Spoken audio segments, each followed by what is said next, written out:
Man, after spending 3 seasons on the Ibis Ripley as my personal bike, you know, I mean, I guess I spent last year on the Ibis XC, the shorter travel bike, but after 3 seasons, the Ripley is still my favorite 120 mil travel 29er. It's lightweight, it's nimble, it can still handle like all the basic trail duty that you would want out of a everyman's bike, you know, a kind of go do everything bike. But it feels more playful, more zippy.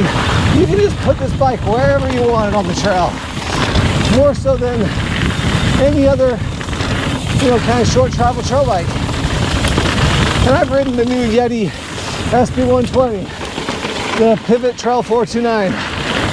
I can just keep going if you want me to. The Transition Spur, the Rocky Mountain Element, the Rebel Ranger, the Stump Jumper, which is slightly more travel but similar category. I'm telling you guys, for a bike that climbs as well as this does and descends with confidence, it's the most fun.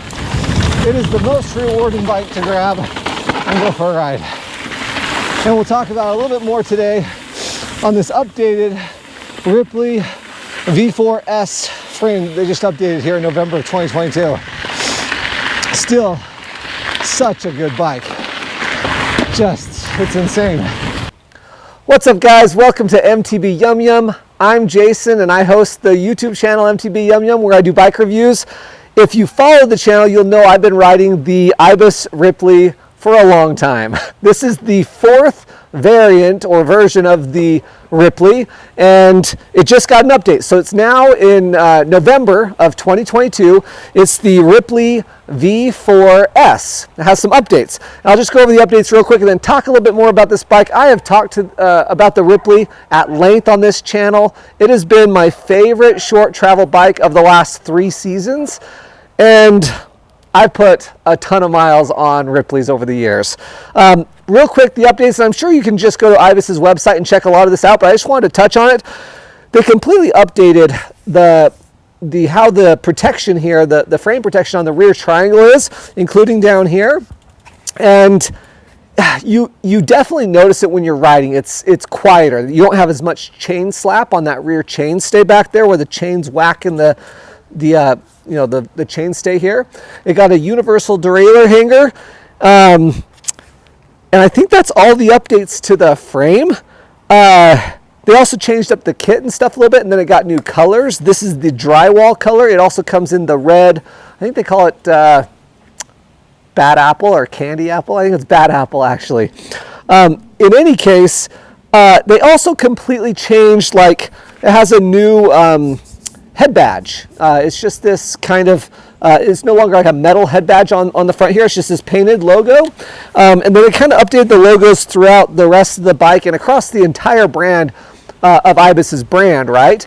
And I think it looks, at first I was like, man, I kind of miss the old Ibis logo. You know, it was kind of like an italics, almost like a cursive almost looking when it would say Ibis or Ripley or something.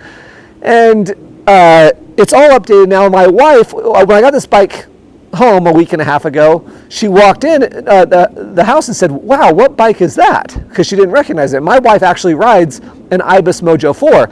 And she's like, that new font and just the actual logo looks, I think she used the words fresh and clean. She goes, it looks very modern. It looks really good.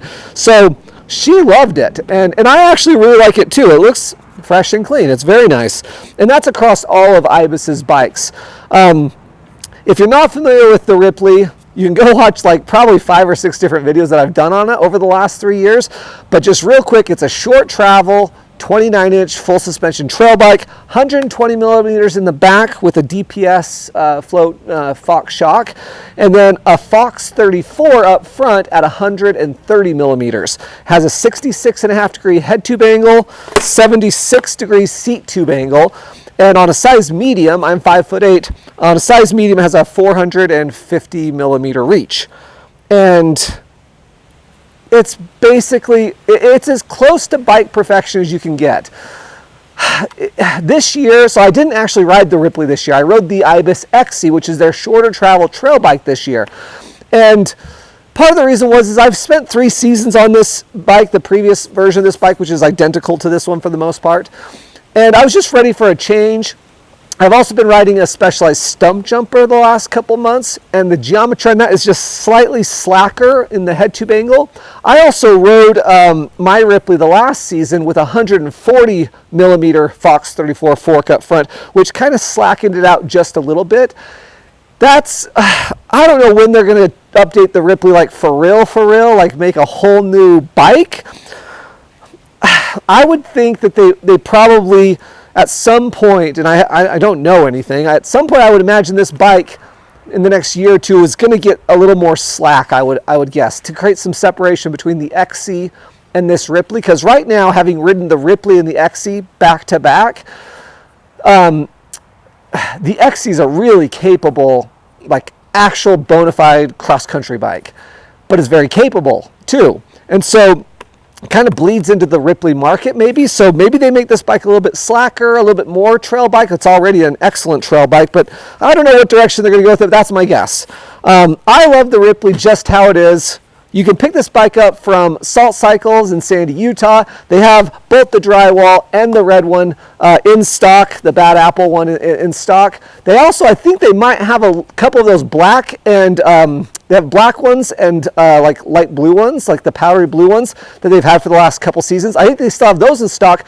Those of which they have in stock are on sale up to 25% off. So go with the old color, up to 25% off. Go with the drywall.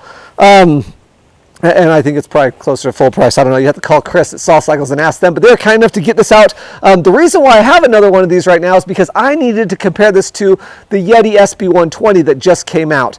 I've ridden the Transition Spur, the Pivot Trail 429, obviously the Ripley, the Santa Cruz Tallboy, the new Yeti SB120 that just came out, the SB115 that Yeti had before that. I've ridden most all of the short travel trail bikes, including the Giant Trance. I mean, the list is long. I always come back to this one. It's lightweight, it's nimble, it's zippy and poppy and playful and very responsive out on the trail. It makes you feel like you're a better rider than you are. I mean, I could just talk all day about this bike. And I rode it back to back with the Yeti SB120, so I'll be excited to share that video with you soon as well. This is just an update of what they changed. It wasn't much. I think the added protection on the rear triangle is worthwhile, worth doing. Hope you guys enjoyed this video. I've had a blast riding this bike for the last week. It's November of 2022. Trails are pretty much frozen at this point. My wife and I actually went skiing today. So it's winter. Winter is upon us. So, all right, we'll see you in the next video. Thanks, guys.